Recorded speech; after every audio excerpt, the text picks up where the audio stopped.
Our girl is destitute. What conspiracy theory do you have? You're the Feyre. I'm Feyre. He hates Tamlin. He's also a bit of a petty bitch. And yet, she decides, let me just shoot my shot and see it. I'm like, girl.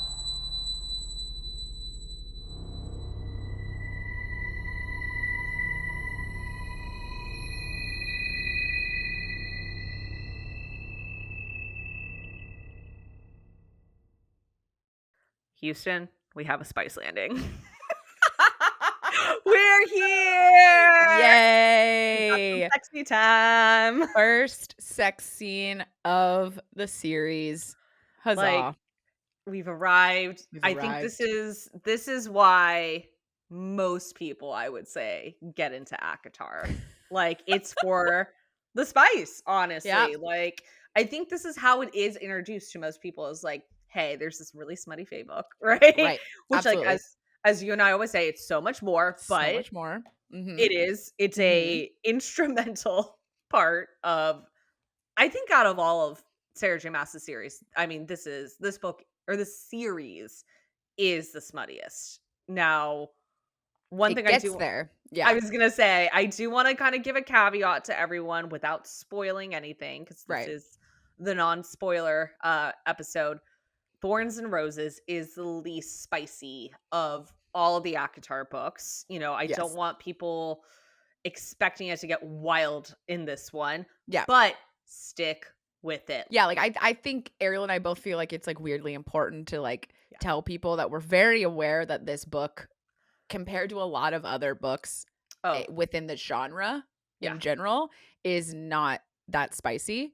But I think there's also a reason why Ariel and I both said that like this series is actually a really good introduction to romantasy, because Sarah kind of like eases you into it. Yes. Like she kind of slowly gets you more used to some of the vocabulary, some of the like experiences and some of the things. And so like it kind of she kind of brings you along on the sort of like growing up or the like evolution of dealing with spicy scenes. So we're very aware this one is not that spicy, but it's a good intro. So like if this is your first time reading romantasy and this chapter was a little like, ooh, like that's fine. Like that's how I felt when I first read, because this series was my first introduction to romantasy. I was gonna say, it was perfect spice level for me the first time. This is a great, to be crass about, it's a great way to pop your romantasy cherry. You Absolutely. know? Like, because Totally. like I was the same. First romantic series, the only like smutty series I'd ever read before this was like Bridgerton, which like if you read Bridgerton, you know, it gets spicy, but it's not like, they don't go where they go in this series eventually. So and it's a nice, like Corinne said, easing in. Like I could not imagine, and God bless the people out there who like their first romantic series was like Fourth Wing or like, you know, Quicksilver, Phantasma. Like that's, I mean, that would be a pretty wow. God, thinking of some of those scenes, like whew. I honestly think that I just would have been like, it would have been scandalous. Like the whole time. I just think I would have been like, is this okay for me to read? Like, It would have been like being like a complete virgin to porn and watching hardcore for the first time. Yeah, I mean, like what is this? Some like BDSM shit. And you're just like, exactly. What? Like, which like hell yeah, but like first time you want a nice gentle. Yeah, hell yeah, absolutely get it. But like if your first time watching people have sex like has to do with like whips or chains or something, you're probably gonna be like, wait, like you jumped like 10 levels. Like T.O. Wait, can we ease into this a little bit? But we finally got there. So excited to be here. Before we begin though, shall we do our Cauldron save us for the week? So mine's silly. I have been growing out my hair since like November. Mm-hmm. And it's been like fine. Like I've had a pixie cut for like, I think like 4 years now. And I just decided in November, I'm like, I miss long hair. I'm going to grow my hair out. Kind of also, not going to lie, inspired by getting into romantasy. Because I'm like, all these bitches have these beautiful long hair that they braid, and I fucking miss that. Yeah. So it's been a fine journey up until like the last month or so, where I'm getting to the beginning of the awkward stage of like, Mhm. it's like that weird length of like, it's not long enough, but it's like getting in my face. And Yeah. then like the back of my head is like just fucking insane right now. And I can't really, because my hairdresser said, I don't want to see you for like another 3 months, Yeah. which like I'm coming up on that 3 months, but I'm also going back home next month. So I want my hair to look good. So Yeah. I'm waiting to get it like shaved until like right before my trip. So yeah, like I said, it's very silly. It's just my hair is just annoying as fuck right now. And next time you guys see me for those watching on video, it will probably be quite a bit longer and Yeah. look different. So Yeah. yeah, that's my cauldron safe. Also, like, the irony, I'm sorry, but the irony of you complaining, or not complaining, but of realizing that you're someone who is, like, messing with your hair a lot right now when you're talking to me.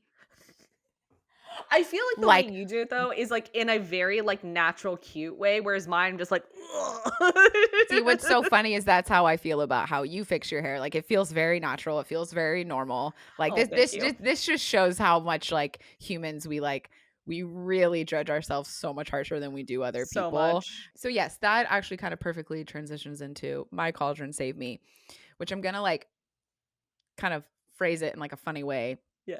which, like, my cauldron save me for today is Cauldron saved me from this month without Ariel that I'm about to have, Oh, that I am I just, like, know. wildly upset about. Like, it's so weird. Before this recording, Ariel and I did our, 2-hour gab sesh, Yep. and I don't know, I think we both came to this realization of, like, while it's been kind of a lot to record as much as we did this month, there's also been this really beautiful thing where we both have gotten to look forward to seeing each other twice a week. And that is something we have not gotten to experience since we lived together, Yeah.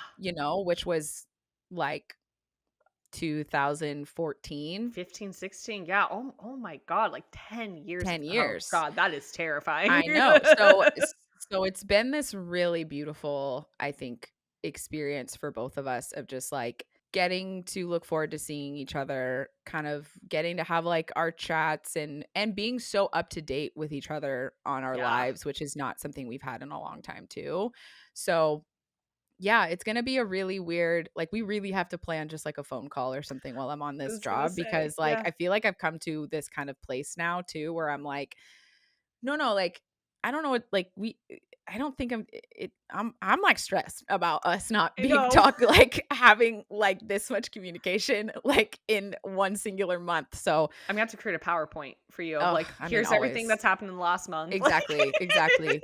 But yeah, so my cauldron saved me is sort of just like, yeah, how am I gonna get through this month? But also just this severe appreciation of, you and our friendship. And it's been so fun listening to the episodes because, selfishly, it's really nice when you kind of hear how you speak to your friend and how your friend speaks to you. And like when you get to hear it in this kind of privileged recording space, you can really hear how much people are like there for each other, or how much they bounce back and forth. And it's like, we know that we're, best friends. Like, we don't really need that reminder. But hearing the recordings, I'm just like, oh my God, we're so cute. Like, listen I to know. us. Like, we're so supportive of each other. And like, Yeah.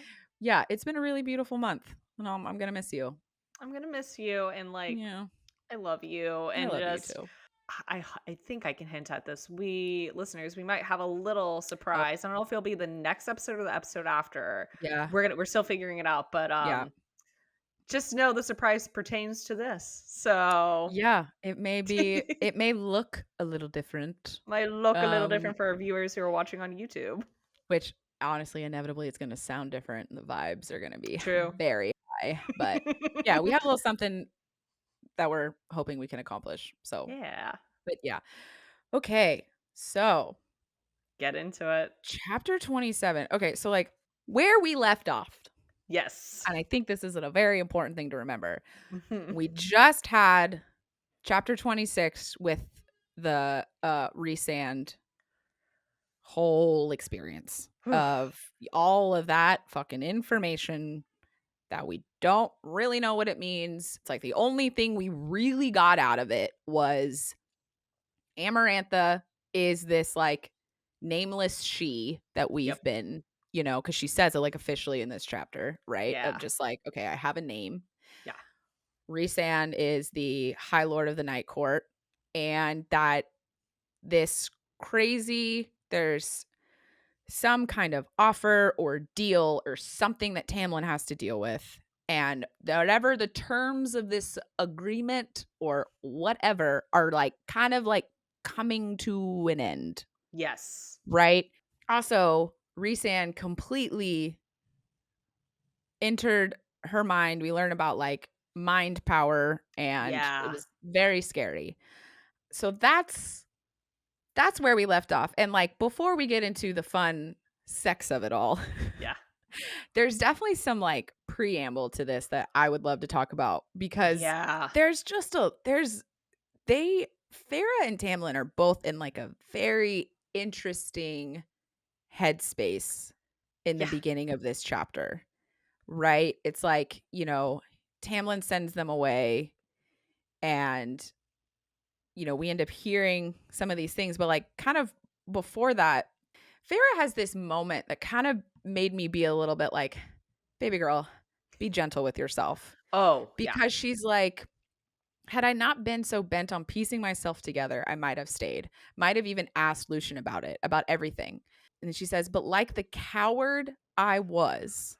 Yeah. She's really putting a lot on herself that is really not, and I think this is like, as as someone who's done this sort of thing before, Oh, I think we I all think have. Yeah. I was gonna say I think a lot of us have, Yeah. like, I think it's very easy to kind of put blame on yourself when you Mm-hmm. don't know what's going on, Yes. right? Like, even with as much information as we were given last episode, Feyre, because we got to remember, we are in first person narrative, so we're in her head. Feyre and us, like, we still don't know so much. Like, Yes. I think we said in the last episode, for as many answers as we got, like, who the she is and who Rhys is and blah, blah, blah, we got even more questions. Questions. And it's kind of infuriating. And I think I'm so glad we're going to talk about this whole, like you said, like preamble up to the sex, because this really sets the tone. And I think Yes. is the reason why they actually finally end up boning is Yeah. like, it's kind of a, it's kind of a desperate sex scene, right? And It it's like is. sad for that reason. Well, it is. Well, because, like we end up hearing that like Tamlin wants to send her home. Right. And so, yeah, the sex scene I actually absolutely I think comes from like a very interesting level of desperation. Yeah. And, like that is one of the other things we did kind of, we've been slowly learning a lot of this, but I think a lot of the things we're getting validated in the last chapter and in this Yeah. chapter, especially, is that like Tamlin is deep down for her.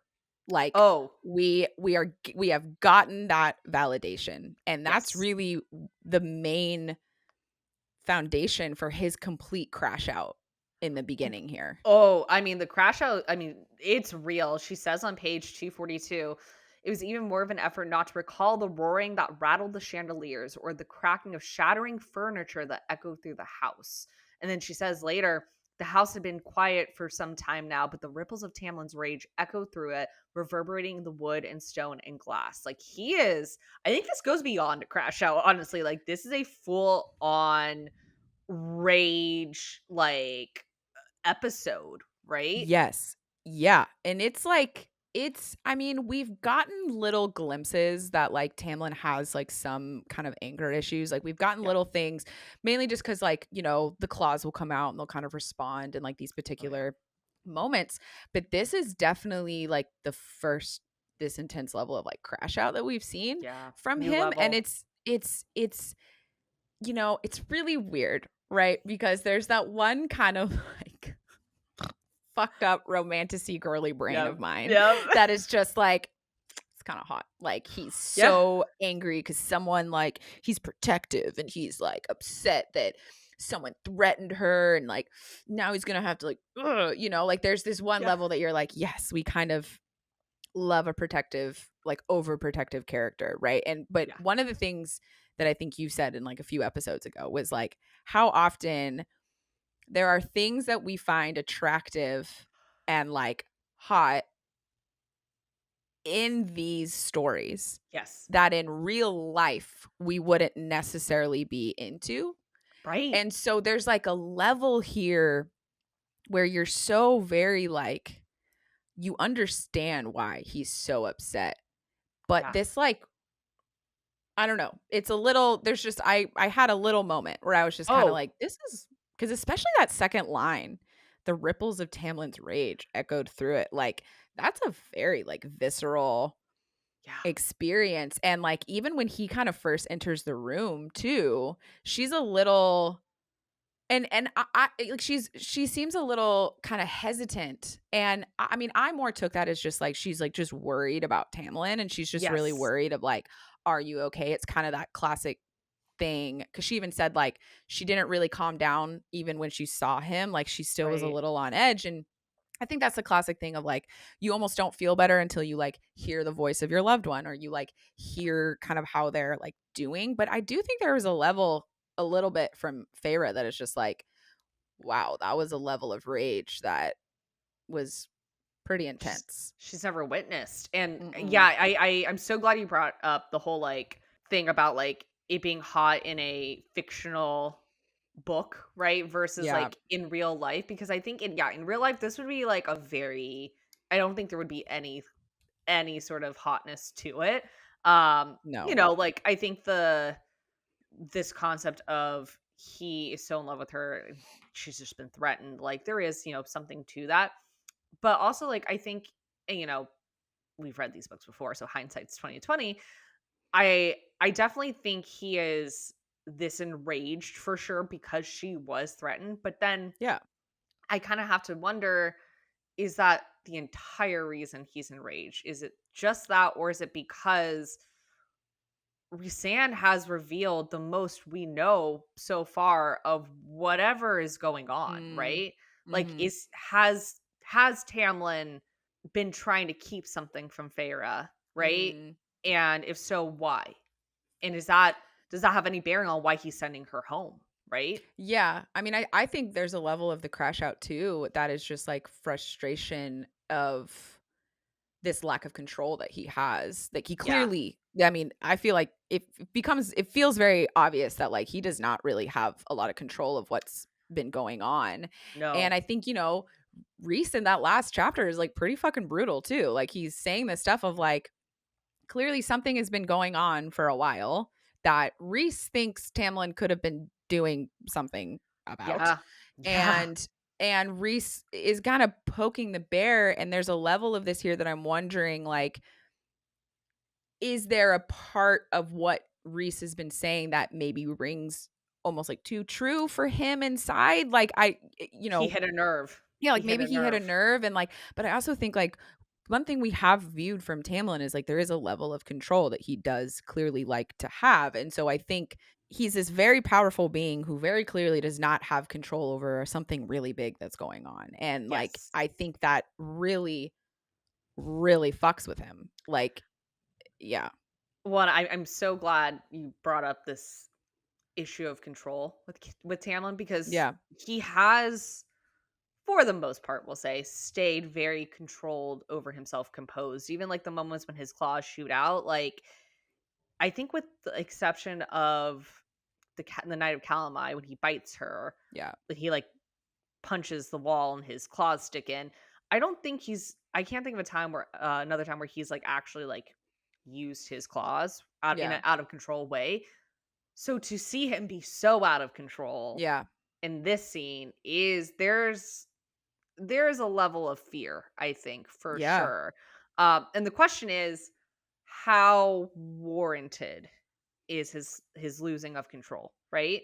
Yeah. And I don't think we're gonna find out for a little bit, to be Yeah. honest. Yeah. But Farah definitely, like we've said, senses it. And I think she's also, I think part of the reason it's not that she's not focusing on it, but like she definitely sees it, but I think she's a little more focused, understandably, on like all the information that has just been dumped on her in a very Bro. like 5 minutes, really. Yeah. Like Well, and that's actually like I don't think we ever actually completed the coward conversation, but like Oh yeah. I think that is a level of like why while I completely understand her headspace here because yes, like I probably would have done the same. I probably would have been like, "Oh god, you're such a coward that you didn't stay and talk like whatever blah blah blah." But like I literally wrote like, "Baby girl, that was a lot." Like you Yeah. had this guy enter your mind and also there was a huge info dump of things that it's a lot of Understand. information that you're not really getting to understand. Yeah. And and and it's also obvious that it's things that Tamlin knows, which means he's not telling you something. And so like there's a Yeah. lot for her to process. Like So almost much. too much, which is why I completely understand this kind of like moment that she has where she's just like, I didn't want to think about everything Yeah. that Of Rhysand course. said. Like I it's just too much. Like I think the only thing she really like sticks on is Amarantha.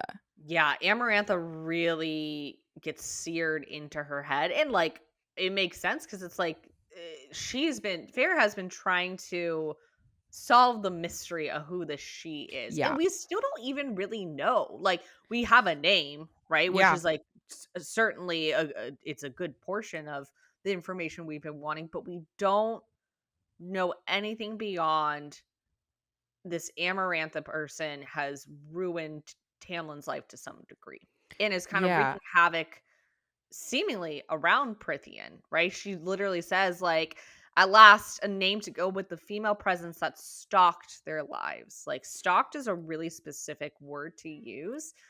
And it does feel like stalking. Like, even though we've Yeah. never seen, like, I think that's so crazy. Is like, we have never actually seen Amarantha, No. but we feel like she's stalking Tamlin by sending in like, the puka and I don't think that did she send in the Naga? I don't think she sent in the Maybe I Naga. feel like we're like Maybe. kind of unclear like right Yeah. now a little bit. But like she The seems to have something to do with the blight. Yeah, I feel like It there has to be a connection there because if yeah. there isn't, it just feels like there's too much going on in Prithian. Oh, yeah, like, it's well, but then that brings up a whole new slew of questions Right. questions of, like, a blight when I think I may have mentioned this before, I was like, when I think of blight, I think of, like, some kind of sickness, typically with Yeah. crops or something. Yeah. So how can a person control that? Like, Right. it's again, it just kind of the more answers we get, the more questions we have. But we do get this name finally. Yeah, and I think what's really interesting is like the quote that happens right after the one you just said from takes you from 242 to 243 is she says like I shuddered each time I considered how deadly she must be to command the High Lord of Prithian to hold Rhysand's leash and to make Tamlin beg to keep me hidden from her. Like Yeah. fuck, like the level of power that this woman has to have because also we were just shown how powerful Rhysand is. And so you're kind of like what the fuck? Like to the point where he's like her plaything? Like it's very like okay, this Yeah. feels like this is the big bad kind of. Yeah. And I think Sarah does a really interesting thing by like making it's always scarier, right? In like horror movies or things, I think, and Ariel and I have actually talked about this many times, of when you don't see the big bad, Oh, when I'm you such a only, proponent of this. I know you are, when you don't see you don't see what they look like. You don't even really know much about them until like, maybe like the end. And so it's like, it's scarier because we have no idea what her motives are. We have no idea who she is, like Her level of her power. level of power. Like it has to be huge if she is in control of these other beings. And so it's just like, it's fucking terrifying. And also, there is this little there's this little moment inside of me that is just like, it's a woman. Fuck yeah. Oh, look, give me a female villain all day, every Oh, day. all day, every day. Love a bad bitch. One thing Mhm. I do think would be a good just little reminder to people is like the political setup Yeah. of Prithian, just because like it is going to come into play very soon. And so I think just a little refresher. So Prithian is divided into 7 different courts, ruled by 7 different high lords, right? Feyre has mentioned the potential of a high lady, right? We Right. don't know We don't know. if a high lady exists yet. And like when we say high lady, I don't think it gets mentioned here, but just to kind of clarify, a high lady does not mean the wife of a high lord necessarily. A high lady is kind of its own, like she's a ruler in and of herself, right? The equivalent of a high lord, right? So like Lucian's mother, for example, is not a high lady. She's the lady of the autumn court, not the high lady of the autumn court. So that's just bear that in mind.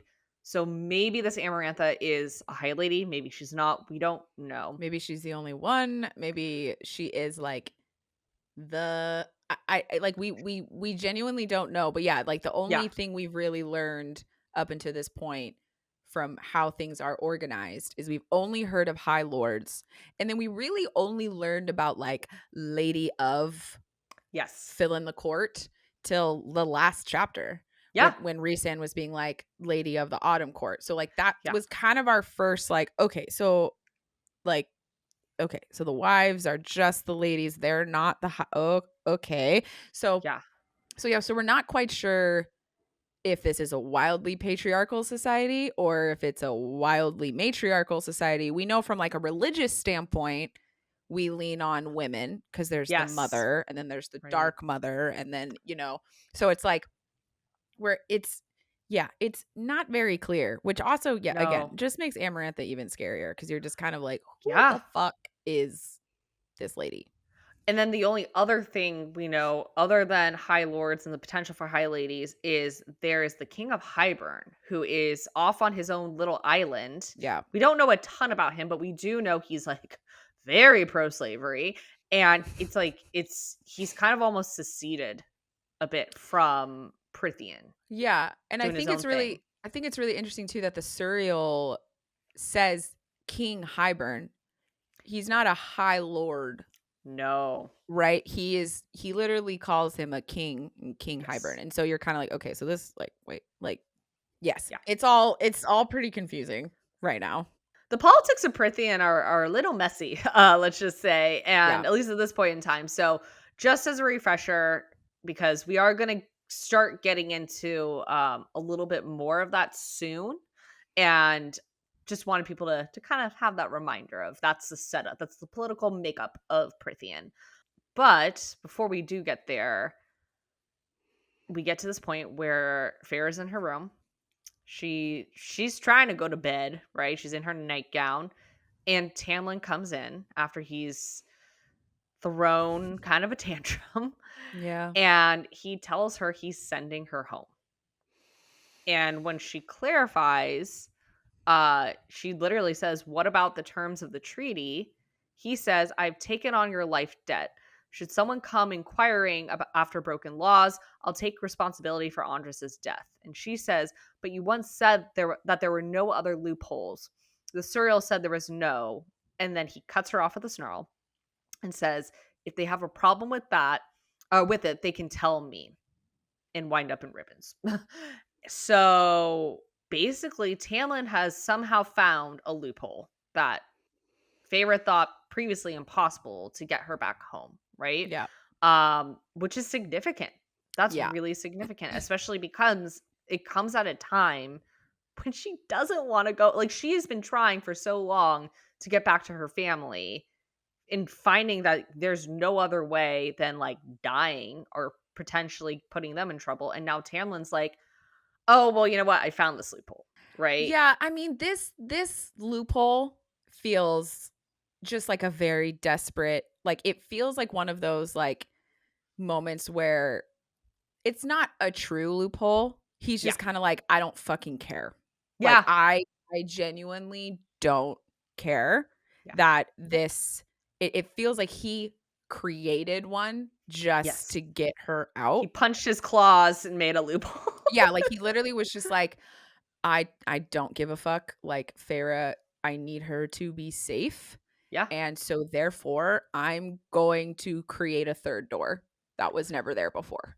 And it Like makes that's sense. yeah, it It makes sense does. because, like, think about it, like, going back to the whole politics of it all, like, who is upholding the Right. treaty. Presumably the High Lords, right? Right. Because they rule Prythian and he is a High Lord. Yeah. So in theory, he could kind of, what's the word? Lobby Yeah.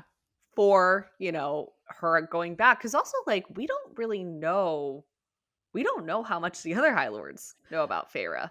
Right. I mean, that it's interesting as you were just speaking, I realized like, yeah, it's kind of funny. We never get a scene or anything where someone is coming to like check in on the treaty being upheld. Like we never get Right. someone else. Like Rhys is the only other High Lord Yeah. we have met so far. So it Which that is a danger. That is the potential danger is we do know Rhys is the High Lord of the Night Court. yeah. So, he seems to have some agenda that aligns with this Amarantha, right? Right.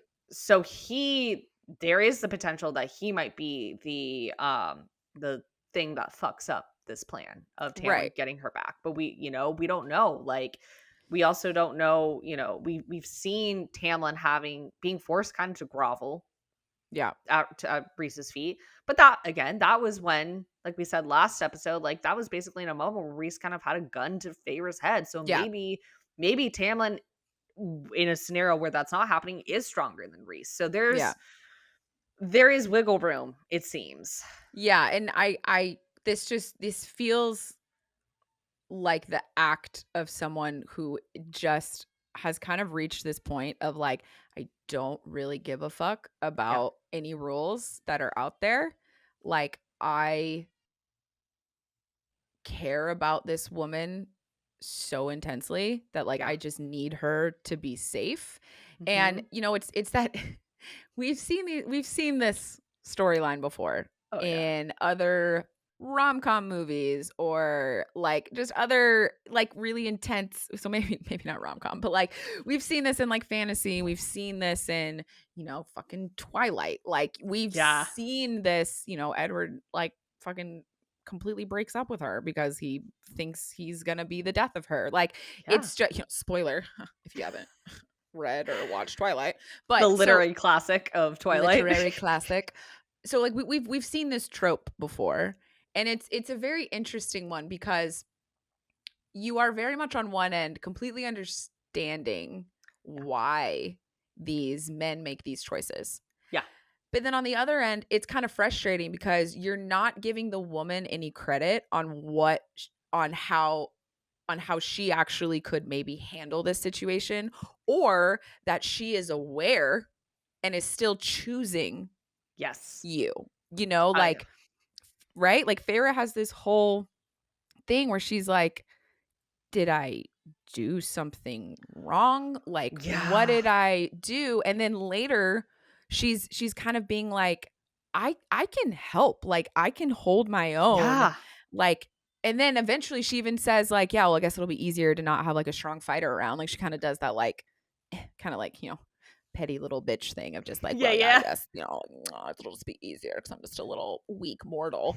But she's kind of proving this point of like, no, like I can handle this because me without you fucking sucks. Yes.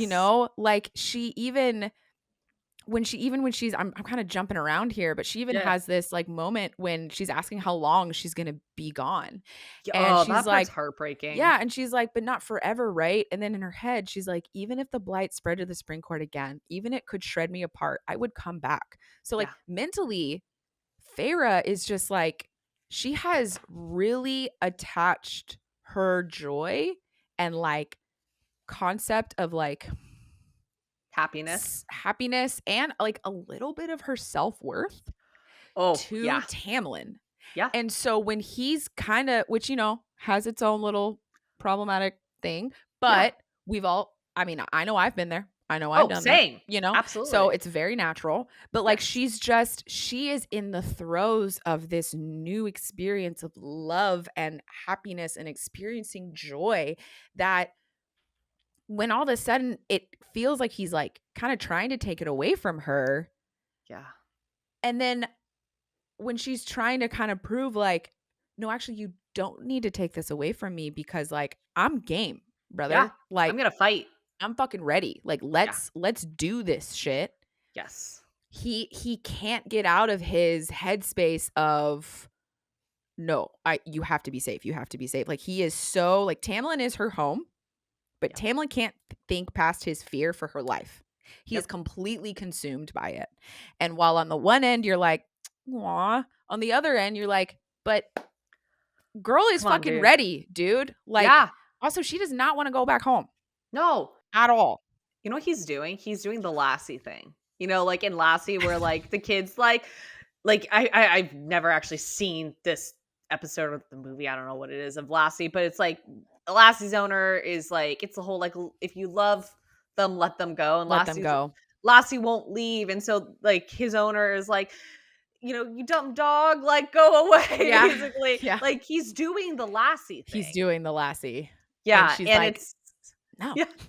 Because she's not a dog, she's a fucking human, and she's, like, smarter than that, and it's so sad to see, and I don't think it's even from a second plus time reader thing. I think even the first time reading this, it was so transparent what he Yeah. was doing, Oh, yeah. right? And Yeah. I think it becomes more transparent as we get into the main portion of this chapter when they have sex, Yeah. right? Like it is he's doing this because he has fallen in love with her, right? And he Yeah. is so and you know, I have mixed feelings on him wanting to send her away for exactly what you said and we can get more into the reasons why in the spoiler half, but it does come down to love Yeah. and like again that whole if you love something you have to let it go, like there is a level of selflessness to it because she is as much as I love our girl and how much of a fighter she is, she really does not know what she is up against. And not just because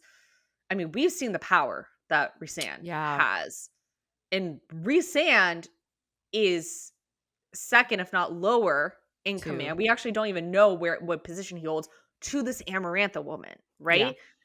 They're Fae, they're immortal beings. She's a human. We also like that's knowing what we know about that. There's Yeah. a whole nother chunk of shit we and Feyre do not know. So doesn't have she doesn't have enough information to make a fully informed decision about Yeah. this. Well, and And what's I frustrating is she tries, right? Like, because yeah. I think that's a part of her desperation about being sent home is she's like, Yes. bro, just like fucking tell me what is going Yes. on. Like, why did just like we've had other things happen that are scary, but like this one thing, like, I mean, yeah, there are multiple times in the chapter where she's still trying to shake off the feeling of Rhys in her mind, right? Yeah. Like it's a constant. So like that's a very big deal. But the fact that that experience like doesn't make her want to run away is like Yeah. kind of huge. But she's literally like, I need you to tell me because she needs. I mean, it also feels like a really stereotypical woman thing where like if Yeah. I have all the facts Yes. I can make a Yes. proper I mean, honestly, that should just be humans in general in my Yeah. mind. Yeah. We need all the facts so we can make the proper, but she's just like, she wants to know all the facts because she wants to be able to be like, and here's X, Y, and Z why I could stay, why I Right. could handle this. Yep. And it's just, she's like begging for any kind of information. And he is just Well, not. and it brings up I think we're at this culmination point, right? Because this is about like halfway, maybe a little longer than like halfway through the book. Yeah, we're past Previous, halfway. Yeah. yeah, previous to this, I think there were some maybe things we can excuse away about like why maybe Tamlin isn't telling Feyre whatever is going on, right? Like, or we could kind of overlook some things, but we are getting to a point where it's like, my Dude, guy, why my are you not guy. telling her? Because she is directly involved with whatever this thing is. You need Clearly. to tell her. So it leaves me as a reader, I think all of us going, there's something else here. Like there is Dude. a strong reason, and what that reason is, we don't know, but there has to be a very strong reason he is not telling her. This feels also like the trope that people do a lot of the time in TV or like Yeah. in movies where it's just they're too afraid to tell the truth. And And you're it could just be like, that. oh my God. Like, Yeah. literally, like, just I know it's gonna be hard, but just fucking tell the truth. Like, you are Yeah. causing more drama by not sharing. Like, this Yeah. is literally one of my least favorite tropes that people do, because I'm Yep. sitting there just like, and I know it's so much easier said than done, but like, fuck, like in the lives of these like TV show worlds and like Yeah. whatever, I think it's such a cheap writing tactic if that Yeah. is your underlining plot line for like an entire season. Yeah. Like, I'm like, fuck Yep. off. Just Yep. have them tell the truth. It'll be painful for like an episode or two, and then there's probably some really cool thing.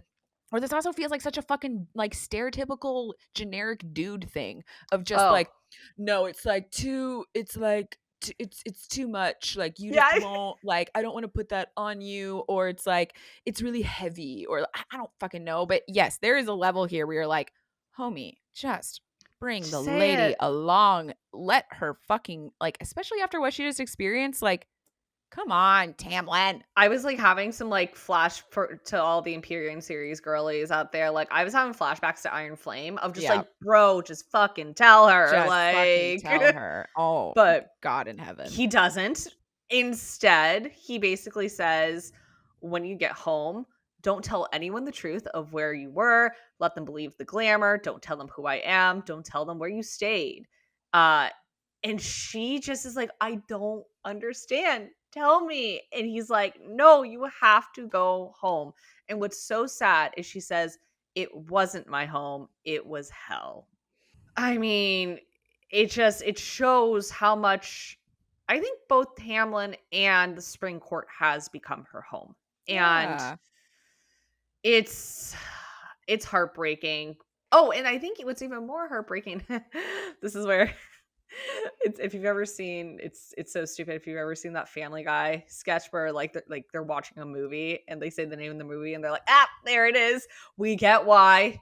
Oh, yeah. It's called A Court of Thorns and Roses Yeah. because she thinks the reason he won't tell her is she says, "I suppose it'll be easier if I'm gone. Who wants someone around who's so covered in thorns?" He says thorns, and she says thorny, prickly, sour, contrary. So she thinks, and like this is why it just like it bothers me so much, is like she internalizes it so much, like him not telling her whatever this thing is, that she begins to believe it's me. Like there's something wrong with me, Yep. and that's why he won't tell me. Yeah. And because again, we're in her head, I think we're thinking that too. Like there's just some like it's either her or something about her that he can't tell her. Yeah. Yet, yet Yeah. this and it's as we said up top, like this is not the spiciest scene in Nakatar, but one thing that Mm. like I think in these romantic books that really gets me going is like I love the sort of like I don't know if I'd call this makeup sex, but like it's the argument that leads to like a Yeah. really hot sex scene, right? Yeah. Because they just start going at it. They start kissing. She also says like the horror of Rhysand's magic still tore at me, which is what causes her to push Tam. Like I mean, she initiates. So this is what I love about a lot of the moments in this scene, because I thought a lot about Calanmai when I was reading Yeah, this scene. yeah, And for you listeners, you remember Ariel and I spent a lot of time in that spoiler-free episode and the spoiler episode talking a yeah. lot about consent and just Yes. like the importance and like all of this stuff. And it does start with Tamlin kissing her, right? Oh Because they yeah, do the whole thorn moment and he kind of says like not forever and he kisses her. yeah, And she goes, "And though I knew it was a lie, I put my arms around his neck and kissed him." And like for me, that I feel like is Feyre really just being like, "You know what? I'm like we've kind of I feel like Feyre at this point is like she has slowly accepted that he's going to send her home. There's really nothing she can do about it." yeah, Like she even says like earlier, but a little bit before all this, she's like, "His words echoed through me, melting my anger, turning everything inside me watery and frail." And that's the shift. That's when she starts asking, how long can I like, how long do I have to be gone? Right. Cause there's a yeah, beginning portion of her trying to be like, don't send me home. And then there's a portion of her kind of accepting and being like, how long? You know? She's bargaining.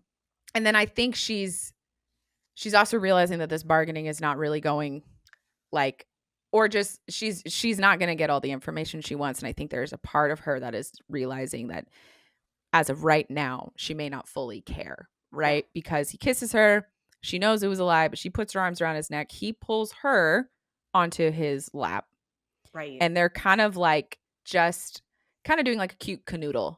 Yes. But then baby girl, even though she's got this like terror thing going on in her head, she's like, you know what? I don't care. I'm like, if I'm leaving soon, this is where I feel like this is what I'm assuming is her headspace of like, if I'm leaving soon, I am going to experience every single inch of this man that I've been wanting to experience.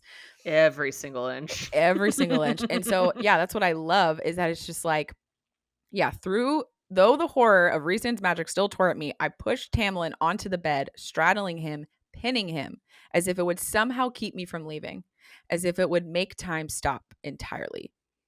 And like, I love that that's how Sarah has like the true like sexiness of this scene really start. And even later throughout the scene, we get, which I'm sure Ariel and I will pull apart a little bit later, but like we get all these moments of Tamlin kind of like and restraint. Feyre pretty much being like, let's go, buddy boy, you know, like, and so, and I think that's really important because we had Calanmai.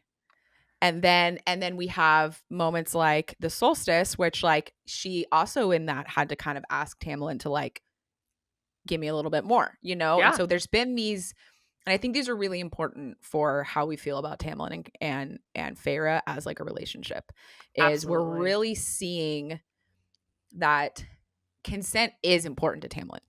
Yes. And that and that Calanmai was hopefully, but it feels like a one-off weird scenario.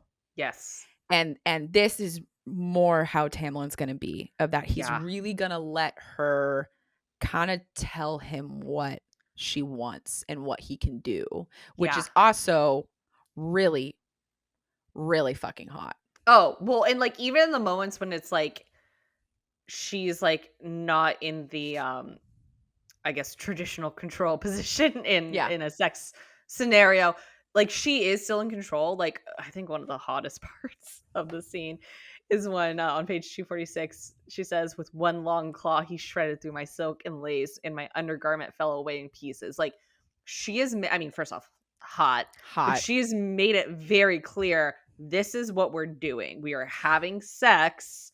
And like he is fine. I mean, and like you said, it takes him. He is very restrained at first, but when he does let the beast out, right? Yeah, it's because she's like fucking do it, like go there. Yeah, because even like right before this, they're getting really hot and heavy, and his hands are exploring, right? And then he reaches like the top of her underwear, and she sucks in a breath. Which, like, you know, friends, we all know that moment where it's kind of like, ooh, yes, we're doing it. Didn't quite know we were gonna do that today, but ooh, I like it, you know. So it's a natural moment, but he hesitated at the sound, pulling back slightly. Yeah, right. So another moment of us like, oh, Tamlin kind of being like, ooh, is this okay? Yeah. But I bit his lip in a silent command that had him growling into my mouth. And then that's when he rips her clothes with the claw. Like, fuck. Yes.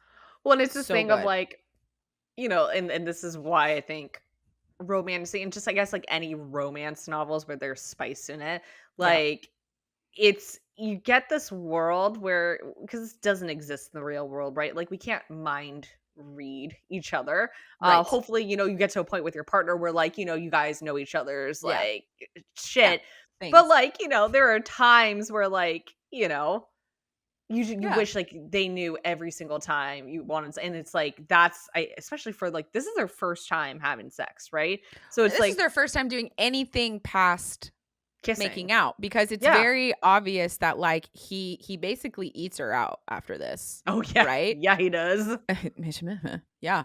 And so like this is their first time exploring. I mean, even like the hands roving and like clearly obviously like touching her breast and like all this stuff. Like this is a new, we have reached, we're into second base, third, fourth Yes. home, We like have takeoff. we have takeoff. And so it's like there's a lot of new things that they're like exploring here. Yeah. So yeah. Yeah.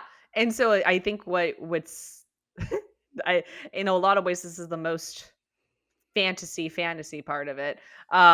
With any I think romancy book is like the partner immediately knowing what the main character Yeah. wants. Yeah. And like that's so hot. Like that Oh, is really hot, you it's know? really hot. And like Yeah. other thing that I thought, he kind of like, I think he like fingers her for a little bit, and they're Oh kind of yeah. like they're kind of getting into it, and she's just like, "Oh my god, like don't stop." And Tamlin's just like, "If we don't stop, I will be penetrating you. Like Yes. that will be happening." My Or like sword will be unsheathed. my sword will be unsheathed. And what I love about another thing is that it is basically Feyre who is like, "Fuck me," right? Like Yeah.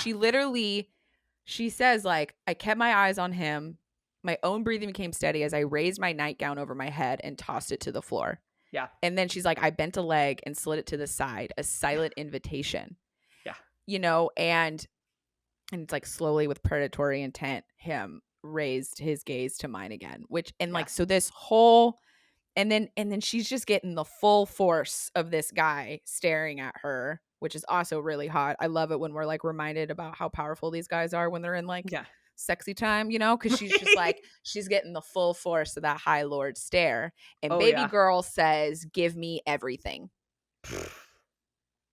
Well, and also like speaking of like how powerful he is, like there is something just like wildly attractive to someone of that Mm, power status being brought to their knees yeah. by their partner. Yeah. Like, There is a very awesome moment that I hope every one of you either has experienced or get to experience at some point with yeah. a paramour, of Yes. this like just like sexual power in a Oh yeah. safe, loving like space, or whatever. But like when you have this moment of realizing that you kind of have this like sexual, I don't want to say control, because that sounds so like, but I think you know what I'm trying to Power. say. Yeah, it's like Yeah. this power. And especially when you realize that with someone that you are in love with, it's like this Yeah. extra level. It's like a different style of love, kind of. It's like this Yeah. really cool thing where you are the dom, but you're also the sub in some way. And it's like Yeah. this really cool back and forth. And so like Feyre really having this moment to like fully expose herself. Yeah. Like she is fully naked and she's opening up her legs, which is like a very vulnerable thing, Yeah. but it's an act of power, actually. And that's how Tamlin kind of views it. Like you can tell the way he's like looking at her. He is like my goddess sort of like I was moment. gonna say, I think what the reason it feels so good is it's a leveling out of the power between them, right? Mm, Because yes. like at this point, up until this point, you know, even though she's fallen in love with him, he's like respected her a lot more throughout this journey. At the end of the day, the reason they're in this scenario is he kidnapped her, right? Like that he did. Like, did she Yeah. kill his friend? Sure, but like Yeah. she was his prisoner, Yeah. right?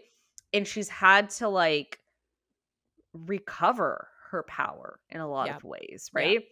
And obviously before the scene we've seen, I mean, her being put into danger is what drives him crazy at the beginning of this chapter, right? So Yeah. like she has attained power, but I feel this is the first time when there's been a leveling out, right? Yeah. Because like again, she literally brought him to his knees. Yeah. Like I think that that's a great thing to point out. Yeah. yeah. The other thing I want to point out that got mentioned earlier, just for new readers to not just ACOTAR but also the romantasy genre, you're gonna see the when particularly men view their female partner in a sexually charged way, it is often described as a predatory look, okay? Yeah.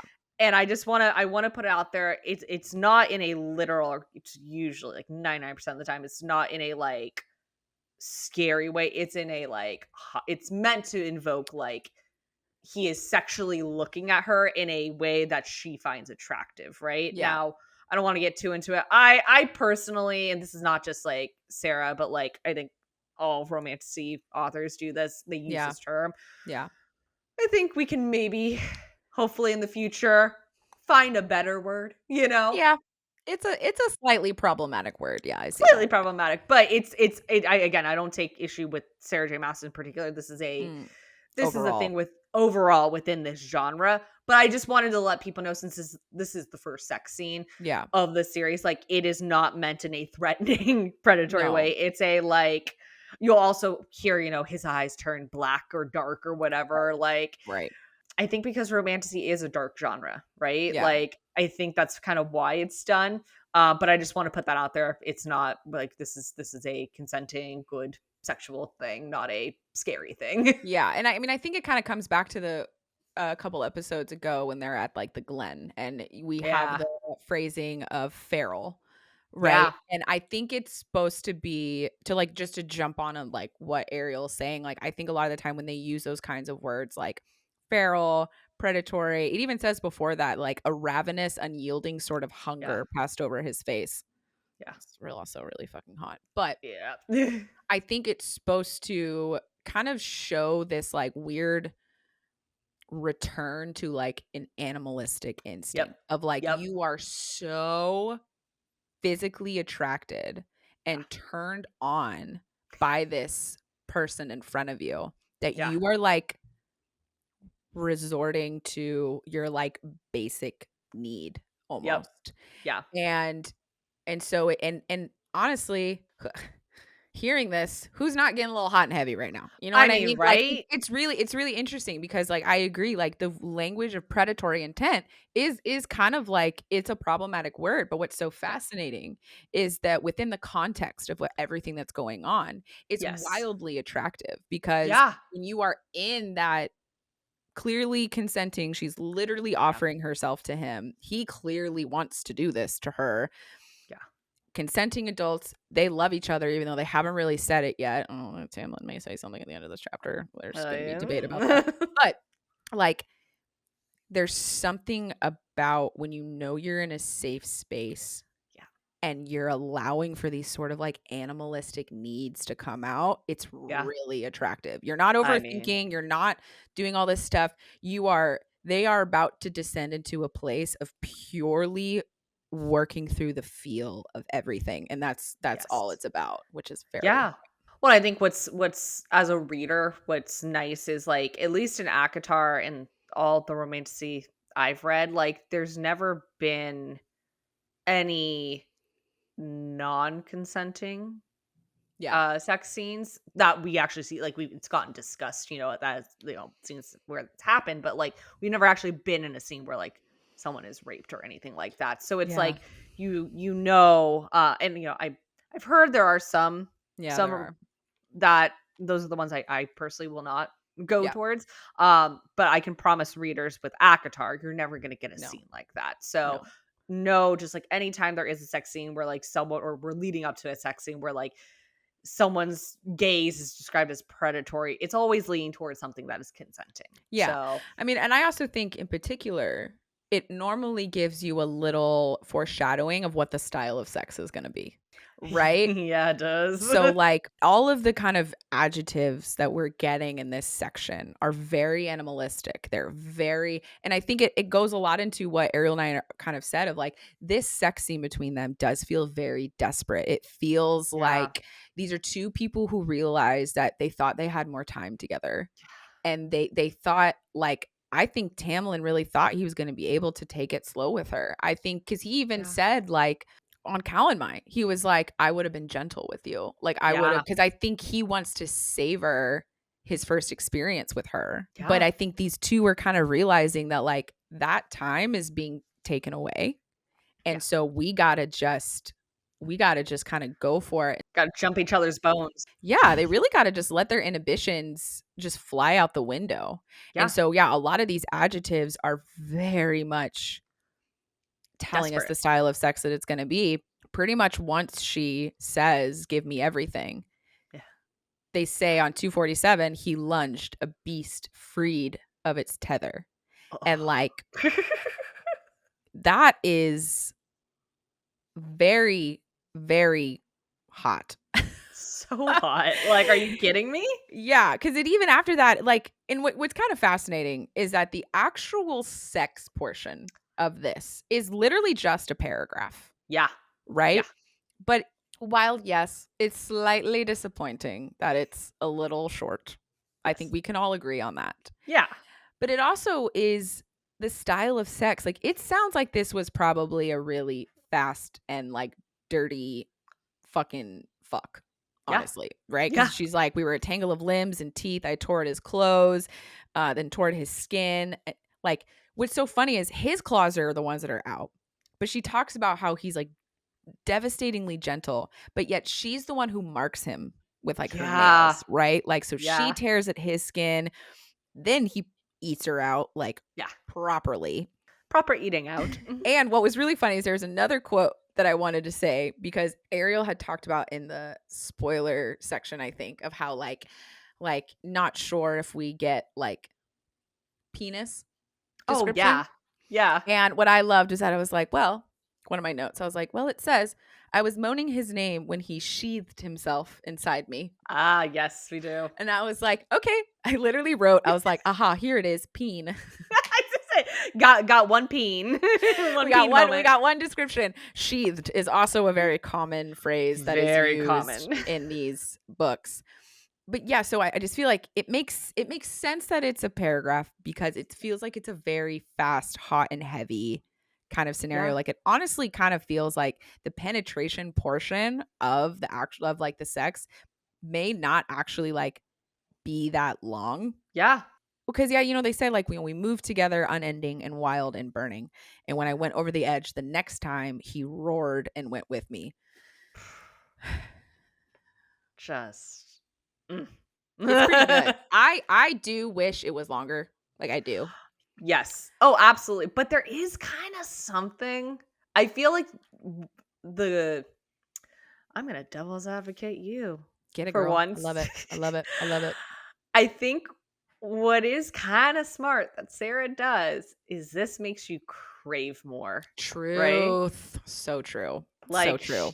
Like, we know Girly Pop is about to go home, right? Yeah.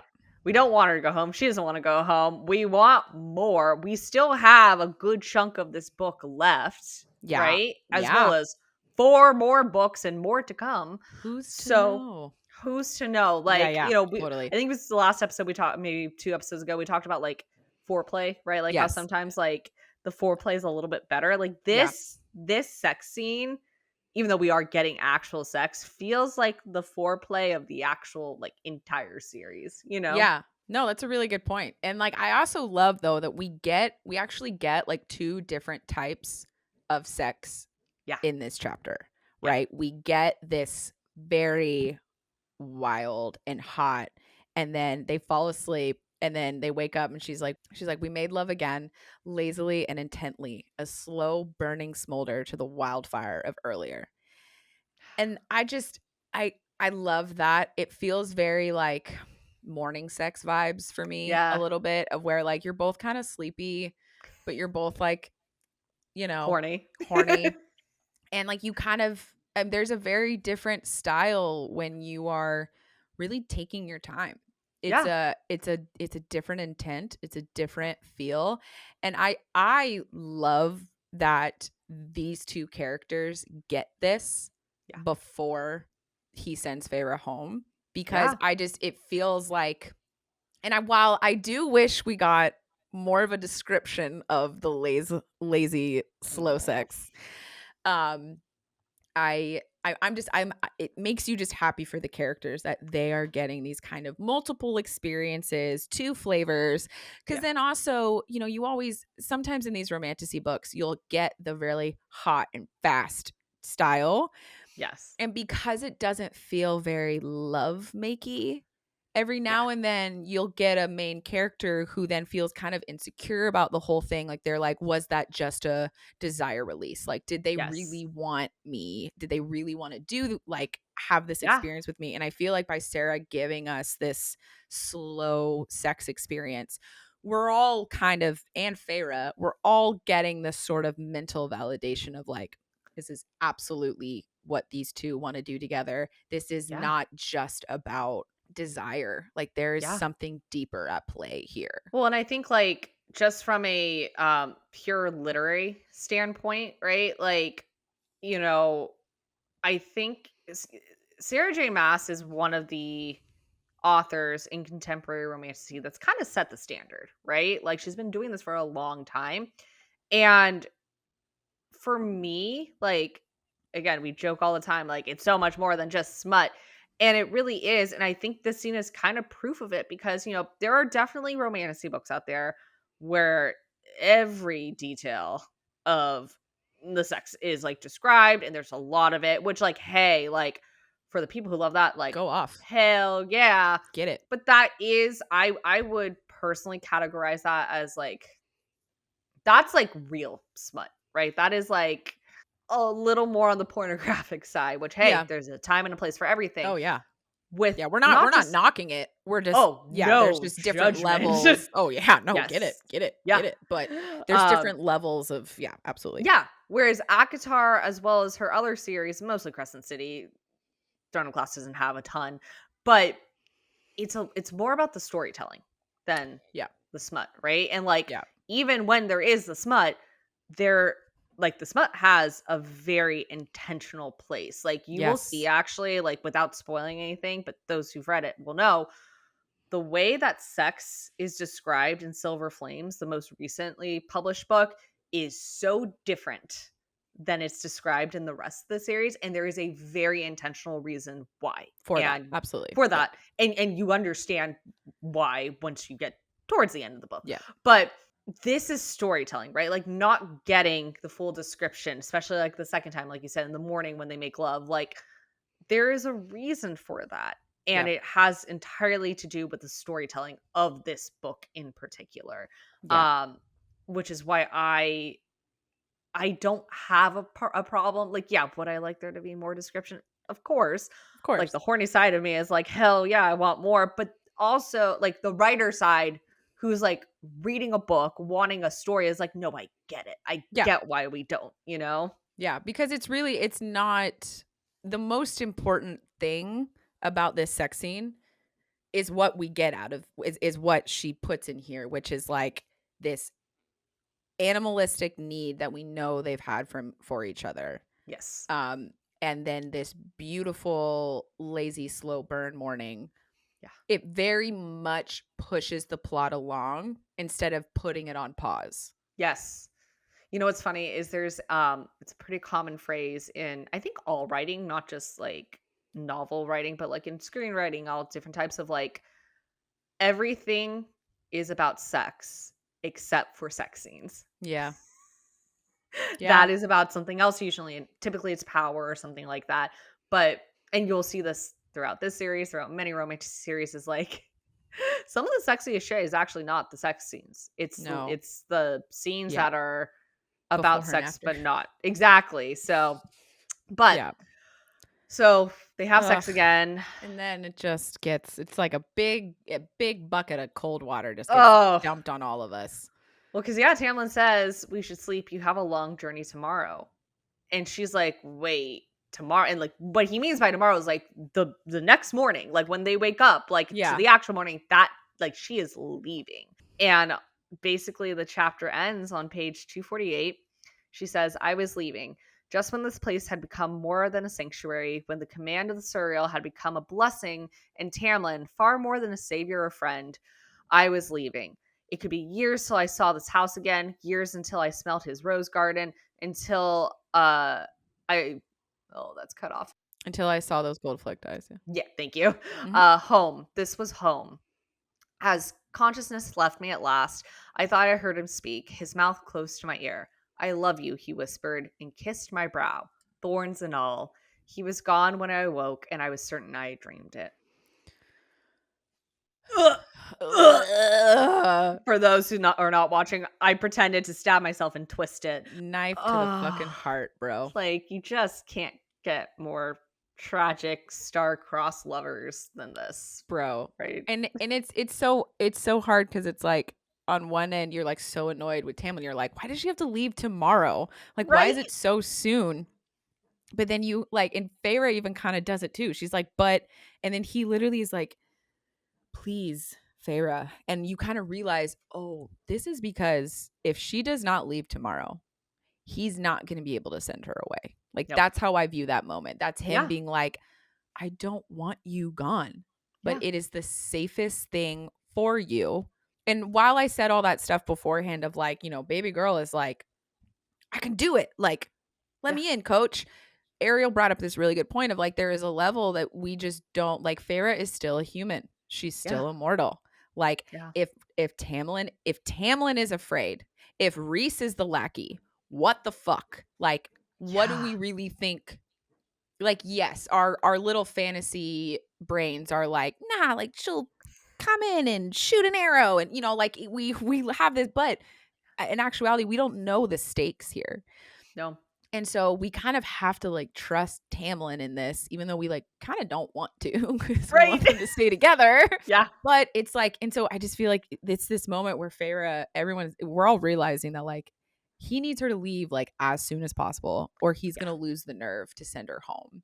And it's so painful too, because the fact that like Sarah uses words like sanctuary, and the like when the command of the serial had become a blessing, and Tamlin far, far more than a savior or friend. Like, and like literally, even just saying that again, I feel like my heart breaking like right now. And then he says, "I love you." What I will say is I have mixed feelings on it because, like, on the one hand, this is his last chance. This is like, it's his first, I think, time being completely unguarded with his feelings, Yeah. right?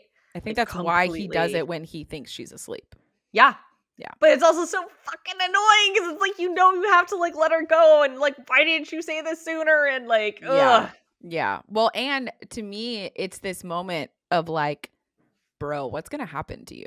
Like, it makes me very scared for Tamlin, because you're just kind of like, what? Like, it feels very scary, because for him to just be like, like he needs to get it out. You're like, what's about to go happen to you? Right. The fact that you are doing a lot of these like lasts kind of thing. Goodbyes. Yeah. And it's just, it's frightening, and it's also just so heartbreaking for Feyre. It's just like, baby girl finally figured out her joy, and it's just all being taken away, and we don't really fully know why, besides the fact that she is in severe danger and that something bad is about to happen to Tamlin. Yeah. And we don't even know the level. Like, we just know it's really bad. Yeah. Man. Well, so we're going to be little shysters. Yeah. Because next week, right when we want to know what happens next, we are taking a hiatus. Yeah. Just for 1 week. Don't worry. We'll be back the following week, which I believe is going to be August 13th. And we're going to come back with chapters 28 and 29. So we get 2 chapters again. There's some real interesting ones. I will tell you that. You learn a lot in those chapters. A lot of stuff. I'm excited. I am too. This is what I can say without spoiling. This is like the big turning point of this book. Yeah. And it feels like it, I think. I think if you're reading this, you're like, oh yeah, things are never going to be the same after this moment. I mean, after this sex scene, after he is saying he's going to send her home, like, we are in a turning point, 100%. Like, you can feel, even just from if you're a reader, right? You can feel that we are entering the third act. You can feel that we are entering, we're in that, like, we're about to start preparing for the climax. Like, that's, you can tell we're about to get in that sort of like before ground area. That's like a lot of buildup, and there's always inevitably a few chapters for me in those, and like in that section of books that are like pretty frustrating to get through, because you're like, I can feel that something insane is gonna happen, but it probably won't happen till like 100 pages from now. I'm kind of pissed at you for it, but I also understand why. Like, we're about to enter that zone. Well, and like I think it's safe to say we're getting to both of our favorite part of the book. Yeah, which is like, it's a very classic fantasy thing. It's a very classic Sarah J. Maas thing, where So like classic. the last couple hundred pages are just utter chaos. You will have an existential crisis over it. Like you will be screaming, crying, throwing up. Probably lose your life for a small section of time, because you're going to dedicate every waking hour. And I think we already said this before. We always encourage you guys to keep reading if you want to. Yeah. And trust us, if you are doing it slowly with us like this, you are going to reach a point where you're not going to be able to wait for us, and that's fine. No, we're off to the races. Run ahead, please. Run ahead. But then you can always come back and listen and hear what we have to say about it. So yeah. Speaking of what we have to say, you can listen to this episode. I mean, you are listening to this episode, but you can listen to all of our others on Apple Podcasts, Spotify, and YouTube. We would love it if you subscribe, rate it, and review. It really helps get us out there. Also, while we're on our hiatus, we will still be on our socials on TikTok, Instagram, and Blue Sky at Cauldron Save Us Pod. You can find some really fun, silly ACOTAR content over there. And if you miss us that much during the week we're off, you can still say hi and email us at cauldronsaveus@gmail.com. And yeah, like Ariel said, it'll be chapters 28 through 29. And yeah, you know, we keep saying hiatus. It's really only a week for you guys. For us, for Ariel and I, it'll be a whole month of not recording. So it's going to feel really weird. But yeah, not to worry. We will return. But it will make the reunion that much better. It really will. It'll be really funny, because I feel like for the listeners, they're going to be like, it's been a week, guys. And for us, we're going to be like, oh my God, you know. But yeah, what a great time. What a good chapter, I think, to end on, honestly, because everything changes after this. And so it feels, it's a natural stopping point. It's a natural stopping point. So, you know, I love you, Ariel. I love you. This has been a really good month. Yeah. And our other friends our Serial Squad. We're about to start recording spoilers, so see you there. And our other new time babies, we love you too. We'll see you soon. So as always, my sweet babies, you're welcome. And we're sorry. Bye.